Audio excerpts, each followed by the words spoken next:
Hey man, thanks for coming today. Yeah, Listen, of course. that guy got arrested in Virginia. He was wearing a Joker mask, had a sword. Next thing you know, it's a felony to wear masks or look someone like me, right? I don't want to break any rules or any felonies. I already got enough of that on my hands, so I figured we'd just do a quick tour around the building and make sure that I'm in check with everything. What do you think? Let's do it. All right, let's go. So, these guys are having a little fun here. Does this, are we okay with all this? Ladies, you okay? Obvious plan. Yeah, no, I don't have a problem with that. Is everybody consenting and safe? Indeed. Whoa. That's okay? Yeah, that's okay. Huh. No problems. All right, let's check this out over here. So yeah, I got two new koi for the pond. One's gold, wow. the other is blue and orange. Great, They that's go great. together really well in the pond. It's Fantastic, a lot of cool colors. fantastic. Oh, what about this? Clown murder? Yeah. That's funny. There's nothing wrong with that. Okay, good. Let me show you. You got those contracts signed? No, check no. those out? Yeah, we got two more things to show you. okay, sure. Hey, Webbs, what you got going on over there? Hey, well, just a couple of needlessly overcomplicated home self-defense mechanisms.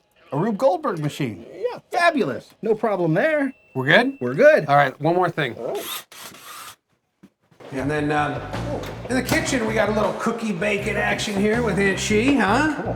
We're just making Otis Spunkmeyer cookies, making money for the show. Dave, you can't do that. It's a little intellectual property infringement. You know better than that. Come on, Dave. What are you talking about? We're just making everything else is okay, but we can't make cookies? I don't get it. Jesus. Welcome to Circus of Chaos. Tonight, learn some fun facts with Webberly the Fact Rat. Get crazy with Pink Clown.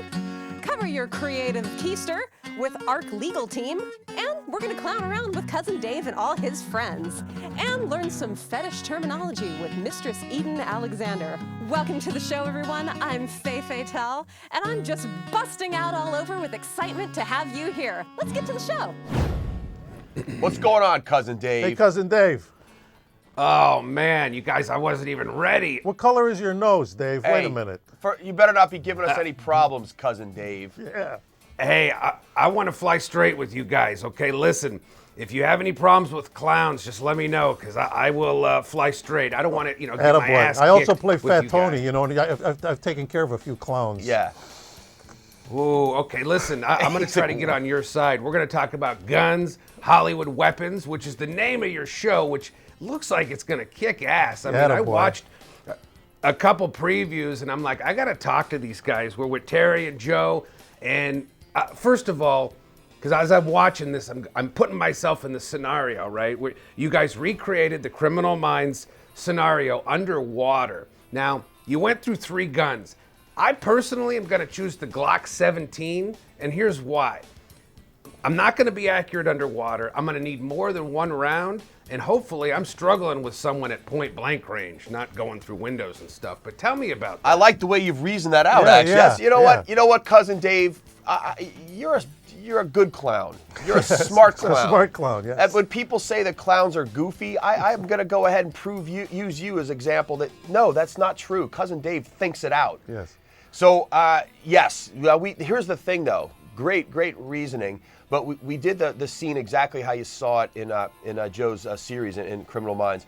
So we got back. We had the windshield underwater. We were back exactly based on what we saw on film, how far away the barrel was away from that. It was basically at the start of the hood or something like that. Actually, maybe a bit closer. And we used that Glock, and we did do the 3 because in the show he hits the shield, fractures it, and then gets the double tap through and kills the bad guy. So I'm not going to tell you how it worked, but I will say, again, a surprise was the gun cycled. The gun cycled fine. That 9mm cycled fine. Felt a little sluggish, like it was kind of dirty and needed oil, but it cycled. I was shocked, because if I'm doing, bad clown business, the deal goes wrong and we're underwater. I mean, I don't want anyone shooting at me underwater because even if you're a few feet away, I don't want that thing hitting me. I don't know. No. It's still gonna hurt. Yeah. Yeah, it's not gonna go very far. But if you're right in front of it, yeah, they're gonna punch the clown. Yeah, if you're ever in that situation, duck. Just make sure you Just duck. duck. Duck under the windshield. Good idea. Listen, I'm excited about your show. I can't wait to buzz through the whole season. Can't wait for season 2, okay? I grew up with movies with all kinds of crazy Hollywood weapons in them. Jaws, Die Hard. But one of the ones that I'm looking on the list, and I hope you guys do this someday, is that scene in Predator after Jesse the Body bites it, spoiler alert, and they take every single one of those guns and mow down the jungle. Can you guys do that one? Well, you know, it's funny, Cousin Dave, that you Yes. actually ask that, because that's exactly what we do in the episode. And I actually get to talk to Bill Duke, who played Mac. Oh. And Yeah. Oh, he's in the episode. He's You'll in the actually episode. see He him actually in the comes episode. out. He's the coolest guy. He's cooler than his character. Well, we recreate that scene. That minigun scene where you're actually doing it, spraying the jungle. We created the jungle. We actually built our own jungle. I'm just gonna leave it at there. You got to Right. watch that, and you get back to me. That's right. Get on the clown phone. Oh and my call God. me. Yeah. See, I'm getting chills now. You guys rock. Oh, Okay, yeah. we're, at this point, everyone's got to watch your show now. Yeah. Real quick though, tell me, what was one of your favorite recreations that you've done? What's one of your favorite films that you got to For jump me into? to watch, I tell you, the Star Trek one is pretty amazing, because we were able to find this place in this small town in New York where this guy had recreated the whole set from Star Exactly, Trek. the I mean, bridge. exactly. To even where he had guys there, these Trekkie guys that looked like cast members. And so that episode, just visually, and they fought this Gorn Yeah, creature when he beats with the a Gorn bamboo cannon. cannon. And so for me to watch it, that was one of my most That fun was ones that to was. watch. Yeah, I agree But with to you. do, Actually, what would you say? I think I mean I liked all of them. I think for me, I like the Clint Eastwood episode. I like the Good and the Bad and the Ugly. It was one of my favorite westerns. I've seen it multiple times, and having to take those hangman rope shots with some different guns in some different positions from the back of a live horse at one point on the final shot was really great. And by the way, I still have that poncho, and do not think I don't wear my Clint Eastwood poncho around the beach. And don't judge me, Cousin Dave. Don't judge me. Oh, hey, are you kidding me? I'm going to light up a cigar and stand on the beach with you with that poncho, and we're going to shoot guns in a safe zone. I could just of see course, people right? saying, I hey, like the Cuddy-O jib. Hey, look at that clown and that guy dressed like Clint Eastwood. Who's that guy with the? What's Clint Eastwood doing with that clown? I was gonna say, I love well, it. What's wrong with that? Nothing yeah, what's wrong with it. that? What kind of country are we in where clowns can't hang Fit out right with Clint in- Eastwood, Dave? Fit right in here in Hollywood. Fit right in. Come on. Listen, the show is Hollywood Weapons. Gentlemen, thank you so much, and good luck to you. Thanks, Cousin We'll Dave. get back. You do the right thing, Cousin Dave, or we'll come find you, and it'll be a real clown show. We have Webberly with a little something interesting to talk about today. I've been discussing with you about germs over the phone. I don't like using public phones. And you said something about changing history with certain diseases. Now, you jumped from little diseases to something into what, buddy? Well, a lot of people, when they think of disease changing history, they think grand sweeping plagues, the bubonic plague, Black or Captain Plague. Trips, or the influenza, the Spanish flu in the First World War era. But some diseases have had much more specific behind-the-scenes impacts, like everyone's favorite spirochete, syphilis. Now, syphilis it was when it first appeared out of almost nowhere in the late 1400s, possibly brought from America, possibly not. It's still under debate. It swept across Europe, but instead of killing people by the millions, like show-offs, like bubonic plague would do, it tended to just affect individuals, ruin their lives for a couple of weeks with horrifying rashes, and then, like 20, 30 years later, it would appear in their brains and they'd go insane, or it would go into their blood vessels and they'd drop dead of multiple aneurysms. Wait. It could get to the nervous system, cause paralysis. You said they can go insane. Insane, So all of us batshit right crazy. now could have syphilis and not know it. That is one explanation. That would explain a lot about that the you show, don't want to folks. overlook. Back in a certain time, it was kind of unfashionable not to have had syphilis. Back before they knew it was going to be making everyone die insane. The treatments for it were great too. They first tried mercury, which if it didn't kill you, it might get rid of the syphilis. Later compounds were arsenic-based. So just, like after you pan gold, take your mercury, drink it a little, and Well, they spread it on the skin mostly, because that's where the syphilis would show up. But like Ivan the Terrible might have gone down in history as Ivan the not such a bad guy, except for about his syphilis. Got tertiary syphilis, got into his brain, he became one murderous bastard. wow. Ivan the Terrible. I mean, this is in Russia, so you've got to be pretty bad before the Russians will go as far as calling you terrible. You're like freezing in the snow, you got syphilis, you're gonna be pissed off, right? Oh, yeah. So maybe a lot of serial killers out there have syphilis. They're just absolutely insane. It has often been suggested. It's been often linked to, because it's sexually transmitted, it's been linked to immorality. So why not blame blame serial killers on syphilis so that us nice people who don't get it, wink, wink, know that we're not like them. Well, at least you can't put it like on a blanket and give it to someone. It's got to be a little more involved, right? No, you could do that.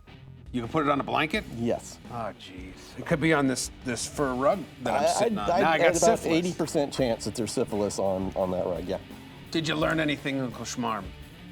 No. Okay, there you have it, Webberly the Fact Rat. Anybody here wanna buy my dog? I got ones to sell 'em.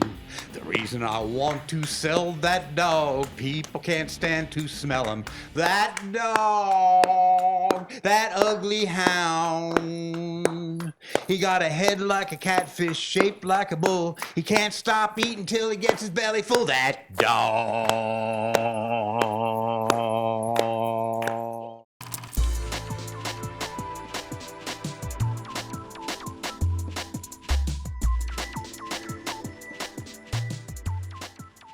Chris Bellini here, the Blue Jean Critic, with my quick take on the new film Going in Style. The story focuses on three longtime friends, Willie, Joe, and Albert, played by Academy Award winners Morgan Freeman, Michael Caine, and Alan Arkin. Now these guys are in their golden years, just trying to enjoy their retirement, but having enough money is a concern. So when their pensions are taken away from them by a corporation, they're facing desperate times. What are they going to do? Well, in this scene from the film, you'll see that Joe, played by Michael Caine, has a simple plan on how he can make everything right. He wants to rob a bank. These banks practically destroyed this country. They crushed a lot of people's dreams, and nothing ever happened to them. We're three old guys, we hit a bank, we get away with it, we retire with dignity. Worst comes to the worst, we get caught, we go to bed, 3 meals a day, and better health care than we get now. When you get three Academy Award winners together, you know you're going to get some nice moments, and there are plenty of those in this film, although I will say I was a little disappointed. These actors are playing older guys trying to be hip enough to rob a bank, so there's some nice chuckles, and that's good. But I felt like the old card was overplayed just a little too much, so jokes felt shoehorned into the story rather than flowing naturally, and overall that kind of took away from the real comic effect the film could have had. Now when you talk about heist movies, you expect there to be a lot of tension. Are they going to pull it off? Are they going to get caught? Well, with the exception of one scene in this movie, I thought that tension really wasn't there. That would have been a nice addition to really punch it up and give it that much more excitement. But overall, you're watching three guys having fun on screen. That's fun to watch. I like how they start the movie giving each character enough time to really show us what they're struggling with. We have a connection to them. We have someone to root for, and that's really important in a movie like this. Now, would I recommend it for full price? I've been going back and forth, but I really think this is definitely a matinee price film. That's my quick take on the new film Going in Style. Now back to Circus of Chaos.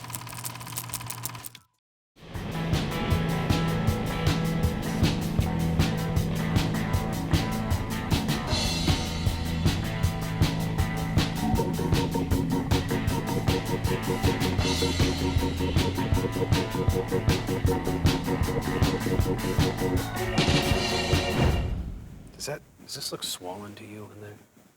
Smells like it. Yeah, don't worry about it. Hey, we got our law group here with the lovely Mark Pearson. Hey, always good to have a lawyer in the house. Just make sure we're not making any mistakes around here, right? Right. I just made myself comfortable. This has got to be the most uncomfortable couch. No, it's like a it's And a it painting stinks. that's multi-layered. You just keep adding to it. Yeah. So you're probably adding to it right now. Feel free to flatulate all As long over as I this don't couch. take from it, we're okay. Yeah, well, burn your pants after this interview. So here's a question most creative folks, like some of the lovely clowns and people around here, might need. When's the best time they would need an attorney to seek advice from someone when it's creative folks making art? Well, you know, I mean, it's kind of a loaded question, right? You don't always need an attorney.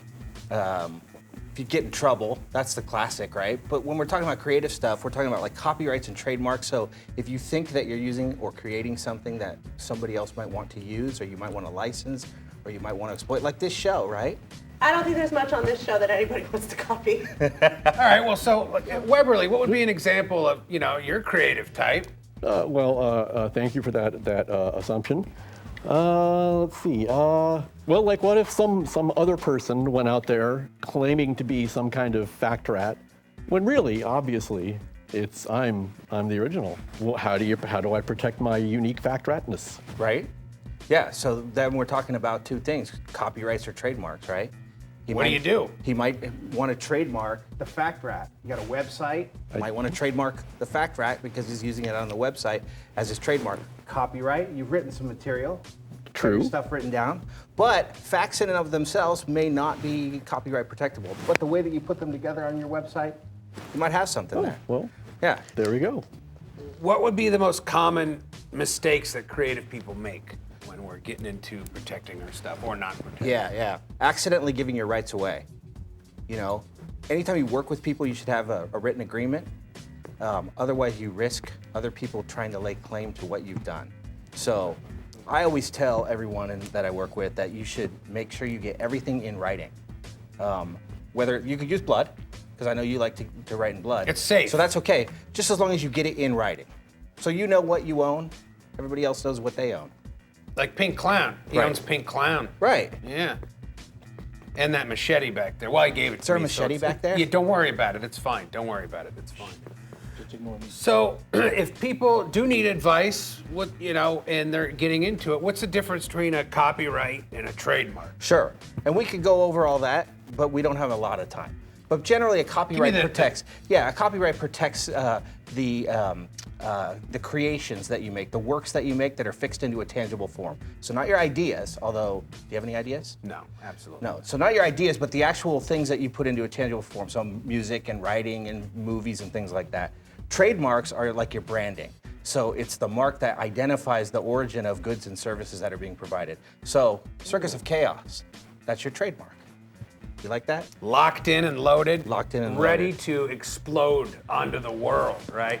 And if the world needs creative legal advice, talk to this guy, Mark Pearson from the ARC Law Group. Give him a jingle. It's right on the website here. Yeah, and hey, thanks for having me help you out with that open. That was fun. Oh, yeah. Not real legal advice there, but fun nonetheless. No, we just want to make sure we're doing things right. Doing things the right way. Hey, everyone, it's time for our artist profile of the week, all the way from Tokyo, Japan.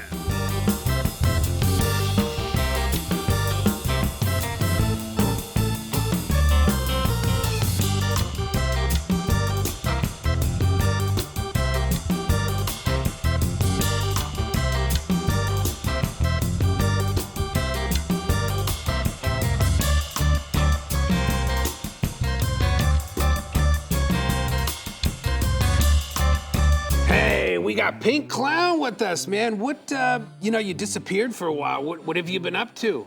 Well, I went out and got married. What? Really? You? Yeah. Hey, all right, congratulations. I married a mime. What? Dude, she doesn't talk back. All right, no comment. All right. But I got a gift for you. You know I like to carry balloons on, right? Yeah. But I got you a mime balloon so you can distract them if they ever come back. Oh. See, you're getting Honker all excited. And I got you another gift. I want to stop by and give you this gift. I thought, because What is this, buddy? It's something I know you can appreciate.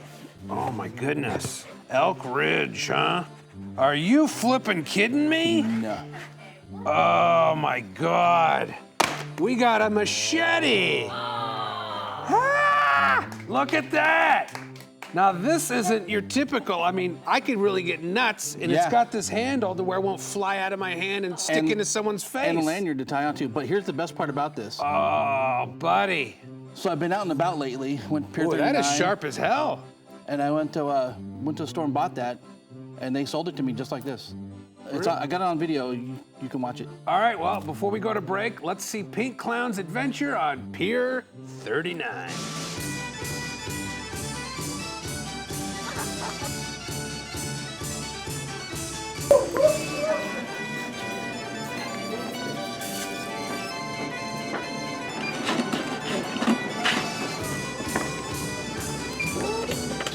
Thank you very much. Have a great day.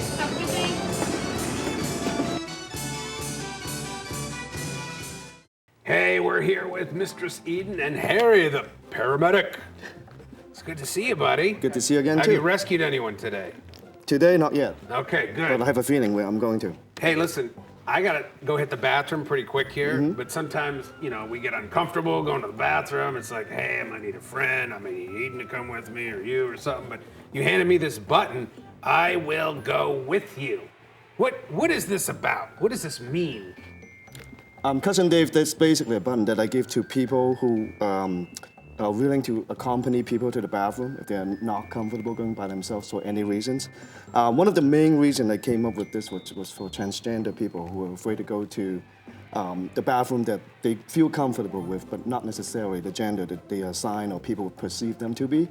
So if you see someone wearing this button at a bar, you can ask them, hey, would you go to the bathroom with me and be It's like open invitation. Be my chaperone or just for security reasons. Harry, how did you come up with the idea? Why did it occur to you? I have a lot of friends who are transgender people, and they've been having a lot of problems going to the bathroom, just in life in general. And so there were laws that happened over the last year to protect people like that. And then I think with the new administration that's coming up, I think they're going to take away a lot of those protections, and I'm really concerned about them. So that's how I came up with the idea, and I just wanted to do something for the community. So if I saw you at a bar or at a social event and you had the button on, what message would that relay to me?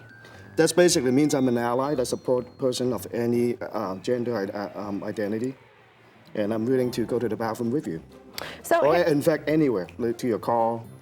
Oh, even an escort to your car. Yeah, so anything. it's a general safety button, meaning That's correct. that if I were to find you, you would be a safe person to be around. That's correct. That's excellent. Now, this obviously has to do with the issue of gender-neutral bathrooms, and it's a concept to have as many gender-neutral bathrooms as possible, because that way everybody is safe no matter what, and everybody has their privacy. But until now, Harry, how can we get your buttons? How can we contact you? I'm going to have a new design. In fact, I'm going to have a new batch made very soon. So I'll keep you in mind. I'm going to put it on my website, and you can go to the website and request one. All right, Harry, thank you very much for sharing your buttons and your story with us. You're welcome. Folks, we'll be right back with more Circus of Chaos. Good afternoon. This is Wednesday Morning, Chief Curator welcoming you to the Wondarium. We are the largest, most comprehensive natural history museum in the world.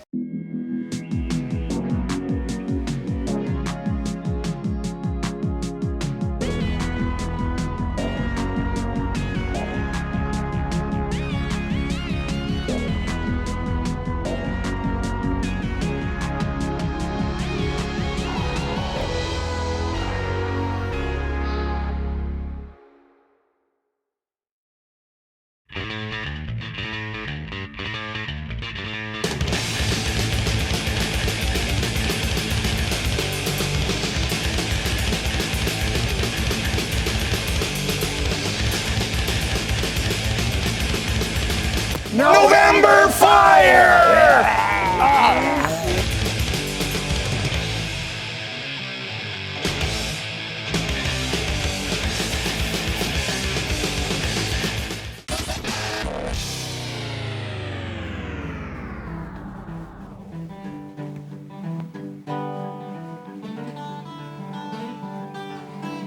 You like this?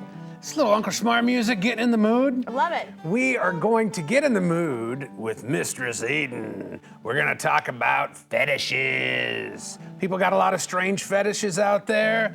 Tell us a little bit about that. Cousin Dave, since we've been doing this show, people have been saying, Mistress Eden, you are into some bizarre stuff. Can you please tell us a little bit more about these things that you're into and why they're so popular? I want to hear about it right now. So, I brought some bizarre fetishes to talk to you all about, and hopefully by the time the bit ends, you will get to know a little bit more about some of the bizarre things that I'm into. Or I'd love to hear what you're into. Like what? Okay, so the first thing I'm going to talk about is called pornophilia. Pornophilia is a fetish that has to do with human furniture or deriving pleasure out of turning somebody into a piece of human furniture. Human furniture? I mean, that sounds interesting. I mean, could you even imagine the possibilities? I don't know. I mean, if someone said, you want to practice some pornophilia? I'd be like, yeah, it sounds a little creepy. I don't know. I mean, what is it? I mean, it comes more naturally to some people than you may think. Here's your book. Because as you can see... What? Whoa, whoa. So I was using a human, I mean, I thought we had a table here. Now, it was a little warm, so. Right. Now, some people derive great pleasure in the service of offering themselves to somebody else selflessly. So when you have human furniture fetish, you take the place of an ordinary object with the hopes of being able to please the one that you are submissive to. I got a question. Is there like a pornophilia party where someone's like, I'm gonna sit here for 3 hours and be a piece of furniture? Like, what's the world record for pornophilia where people are like putting their cocktails down and, you know, that sort of thing?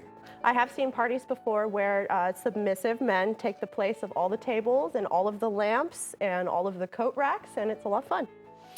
That is crazy. Well, I hope he's comfy down there, but what's another one that people are really into? Well, another bizarre fetish is called macrophilia, also known as giantess fetish. Now, there are some fetish films out there and some people who have the fetish of looking up and splendoring at a gigantic, tall, larger-than-life woman. And Cousin Dave, this is exactly where the fetish comes from. A lot of submissive men see dominant women as being larger than life.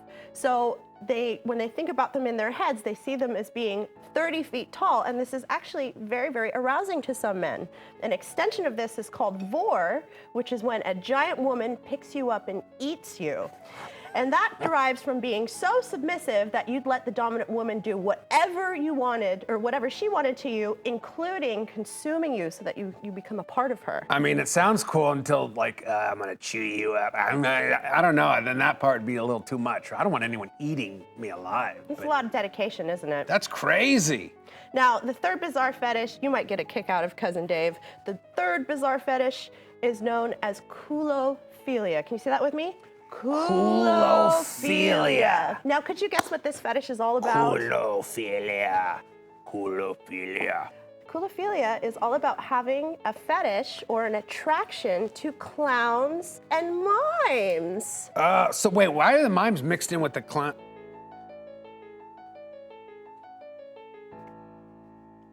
Oh, no. Uncle Smarm. Look, now we lost Pink Clown. This is why we can't keep a cast. Okay, Uncle Smarm, just head back, please. Just back to your throne. I knew we should have waited for our law group before we did this bit. All right, it's fine, it's right. Ladies and gentlemen, Mistress Eden. I need you to sign here and then sign here. Nope. So I can take Eden to the bathroom with me and we'll go hang out with this button. All this language here though, I mean, it covers everything, right? I don't want any of this getting out. No, Cousin Dave, if you did that, you'd end up getting a swirly. Just an initial, really small. No. Wow, what's a swirly? It's flushing your head down the toilet. Oh! Okay. No, I don't want anybody to see this. Okay. How about if I give you $5? $5? And then we'll do this one. You could feed the meter. Just draw a doodle right here. No. How about your logo, like a big A? No. With a thing that comes over? No, I'm not putting anything on. I don't want anybody to see this. Can you put ink on this paper? Absolutely not. No, it's a test. No, it's not a test. How about if you just graze the paper? No, absolutely not. All right, let's just talk. We'll just talk. All right.